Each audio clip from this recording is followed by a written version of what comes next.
आपको और आपके परिवार को एस्ट्रोलॉजर शिप्रा शर्मा की तरफ से दीपावली की बहुत सारी शुभकामनाएं।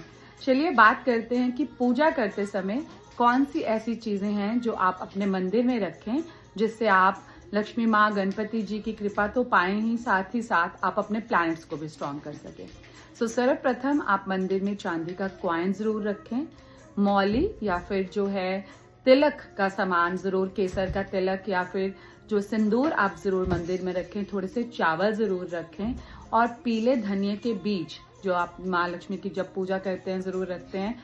ये सारी चीजें आपको बहुत ज्यादा शुभ फल देंगी। थोड़ी इलायची भी रखें और साथ ही साथ पूजा करते वक्त आप कच्ची लस्सी जरूर बनाएं, जिसमें थोड़ा सा जल, दूध और चावल जरूर डालें और बाद में उसका स्प्रिंकल आप सारे घर में दें। आपके और आपके परिवार के लिए ये दीपावली बहुत सारी शुभकामनाएं लेकर आए। आप सब पर माँ लक्ष्मी की कृपा हमेशा बनी रहे। जय माता दी।